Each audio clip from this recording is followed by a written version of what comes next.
Bismillahirrahmanirrahim.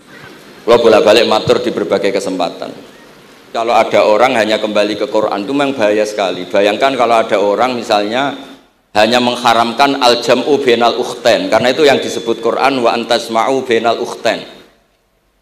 Jadi yang haram itu menikahi kakak dan adiknya, adik dan kakaknya sekaligus. Di situ tidak ada penjelasan perempuan dan budenya, perempuan dan mbahnya.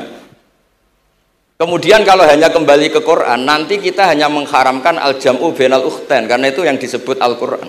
Wa antasma'u bainal ukhtain. Lalu lahirlah pakar-pakar balaghah. Itu disebut min itlaqil ba'di wa iradatil kul, yang disebut ukhtain tapi maknanya bainal mar'ataini sing bainahuma ada mahram atau ada mahramiyah. Antasma'u al mar'ataini sing bainahuma mahramiyatun. Jadi barokahnya ngaji sama ulama itu kita tahu duduk perkaranya. Ini lafadz yang mewakili atau lafadz yang sebenarnya atau lafadz yang simbolis. Lafadz simbolis itu saking mangkelnya Allah. Itu kalau ada orang salah itu disebut wa ja'ala minhumul qiradata wal khanazira wa abadat tauhid. Jadi kalau misalnya dalam penelitian tidak pernah ada orang yang dirubah Allah menjadi kera, menjadi babi, itu kita masih bisa menganalisis. Itu saking ibaratun an ghadabillah. Atau diistilahkan balaghah, ini tasbih yang balik sehingga ada tuh tasbih dibuang. Jadi kalau orang Arab senang seseorang masih bilang Zaidun kal bakhri. Tapi kalau senang banget bilang Zaidun bakhrun. Kalau gantengnya belum ganteng banget masih dibilang Zaidun kal badri. Tapi kalau sudah ganteng banget kayak Rasulullah SAW disebut anta samsun anta badrun, kaf taswihnya dibuang dan itu ablagh lebih balik. Jadi PR kita sebagai ahli Quran itu tidak selesai. Utamanya ya implementasi keseharian kita sebagai panutan lah, kalau boleh GR sebagai panutan. Terus niki kalau cerita pentingnya belajar Quran. Dulu itu di antara keagungan Quran itu keahliannya ulama memberi penjelasan. Sebab itu disebut wal kitabil mubin, punya kemampuan mencerahkan. Kalau memberi analogi, kalau kita belajar Ihya, itu hal yang tidak masuk akal itu menjadi masuk akal. Misalnya begini, orang tuh kalau dirasani itu harusnya seneng karena itu app kamu dibuka dan kamu menjadi tahu. Lau akhbaraka mukhbirun bi anna fi jubbatika akroban aw hayatan akun tataskuruhu.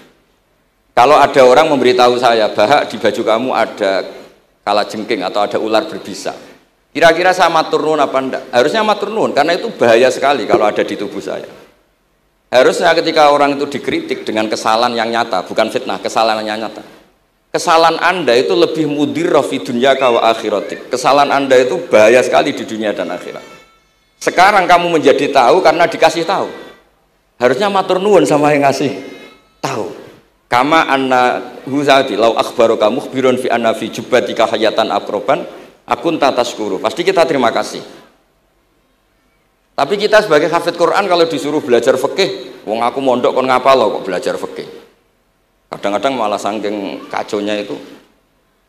Aku wong Quran, iku wong kitab. Memangnya kitab jubuk konti nak boten nggih Quran.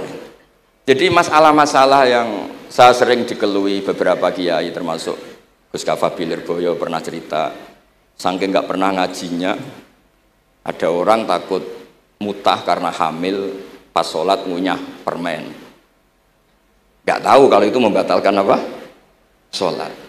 Jadi banyak cerita-cerita nyun sewu tanpa ingin tangkis merendahkan hafidh-hafidhah kita, hamalatul Quran hamilat ini ada masalah fiqhiyah keseharian. Kalau dulu itu udah ada. Kunna nata'allamul Quran, kunna utinal iman qoblal Quran. Kita ini dikasih iman dulu baru dikasih Quran sehingga iman kita mantep. Allama halalaha wa haromaha. Dan kita tidak beralih sebelum tahu halalnya mana, haramnya mana. Ini penting karena ada hal-hal yang sifatnya itu fatal kalau tidak ngerti. Misalnya tafsir, itu ada ayat Wa min thamaratin nakhili wal a'nabi tattakhiduna minhu sakaron. Ketika khamr belum diharamkan itu masih Allah imtinan itu menyebut nikmat. Di antara nikmat itu disebut tattakhiduna minhu sakaron. Kamu itu kalau punya buah anggur bisa agak-agak ngefly dan itu bisa melupakan problem Anda.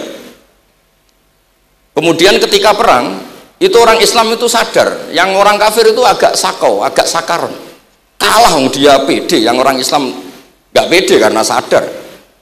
Akhirnya masih ada jawaban kul fihima itsmun kabir wa manafi'u linnas, masuk terus kendel.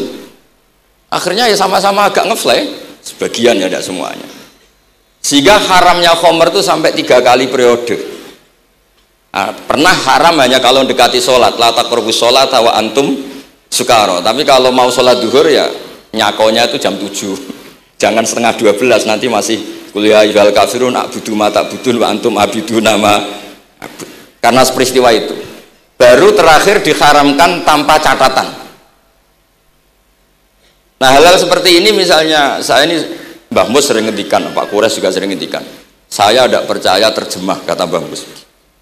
Ya karena kalau terjemah itu berdiri sendiri, ada ayatun mansukhoh atau ahkamun sing mansukhoh atau hukmun sing mansuh. Kebetulan anak ini belajar yang mansuh, dia tidak ngerti nasihnya, yaitu terus dipegang, katanya memegang Al-Quran. Padahal hukum itu sudah diganti sama Allah Ta'ala, disebut nasah mansuh. Sehingga dulu kalau Sayyidina Ali ngecek beberapa masjid, ada guru atau ustadz, kamu pengajar Quran? Iya. Apakah kamu ngerti nasah mansuh? Enggak. Jawabnya Sayyidina Ali, halakta wa ahlakta, kamu sendiri rusak dan kamu merusak orang lain. Nah, Mbah Maimun tuh sering cerita ke saya, dhisik iku hak Mbah Munawir saking kepingine santri Quran yang ngaji kitab. Iku kalau ada santri Lirboyo atau santri mana mulang muin itu Mbah Munawir ikut sebagai percontohan ben santri-santri itu seneng ngaji fikih. Terus tradisi sorof itu memang penting karena kalau kita nanti belajar sab'ah, sorof itu segala-galanya. Misalnya qiraatun Nafi' itu bacanya fala yuhzinka qauluhum. Karena beliau berkesimpulan kalau khazana yahzunu husnan itu susah, bukan menyusahkan. Yang makna menyusahkan itu af'ala yuf'ilu ifalan, sehingga qiraat apa ya antara fala yuhzinka qauluhum sama fala yuhzinka qauluhum. Tapi Imam Asim cara berpikir secara riwayat, tentu qiraah itu sunnatun mutaba'ah. Banyak lafadz yang sudah seperti itu sudah mutaaddi, kayak kota layak tulu kotlan itu kota lahu, bukan akta lahu. Sehingga beliau menganggap khazana yazunu sudah mutaaddi binafsih, jadi nggak perlu dibaca fala yuhzinka qauluhum, cukup dibaca fala yuhzinka qauluhum. Dan saya berkali-kali matur teman-teman yang mengkaji Quran, kafa ayak fu'ukuf'an itu bacaannya Imam Nafi', karena memang yang maknanya mukafa'ah itu mahmuslam. Tapi orang Quraisy itu nggak suka hamzah, sehingga ditakhfif menjadi kafa ayak fa'ukufuan, meskipun mereka tahu kalau itu mahmuslam. Nah, Imam Asim di beberapa bentuk fi'il itu masih memahmuskan, misalnya Allahu yastahzi'u bihim, di isim fa'il juga mustahzi'un. Tapi kalau masdar beliau bacanya huzuan, kufuan. Padahal di fiilnya bukan nabiun, tapi nabi ibadi anni anal ghafurur rahim. Tapi di nabiun jadi nabiun, harusnya kan nabiun. Fa innan nabiyya man naba'anillah. Dikatakan nabi itu orang yang menceritakan ketentuan Allah. Harusnya nabiun. Jika qiraatun Nafi' ya tetap wan nabiin, ya ayyuhan nabiu. Nah, wong Islam pun pinter, nak bener minallah, nak salah kok Gus Bah. Jadi kula niku madlum. Jadi penak wong Islam niku penak. Kula niku sering tahajud nak ndonga ya Allah, kula niku pede mawon nerangno Quran. Mergo tiyang Islam pun sae. Nak bener jare jenengan, nak salah kula. Lah nak kula sing salah nggih sederhana mawon, kula abdun, kula kawula, kula nak ndonga nggih Rabbana dzalamna anfusana. Sebelum disalahkan orang juga saya sudah merasa salah. Wa akharuna atarafu bi dzunubihim khalatu amalan sholihan wa akharuna wa saya. Mulane kula suwun kangkang mbak-mbak sing khatam Quran pede mawon. Bahwa yang Anda lakukan menghafal Quran itu sudah benar. Meskipun Anda tidak sempurna, misalnya Anda tidak faham, Anda tidak bisa melakukan.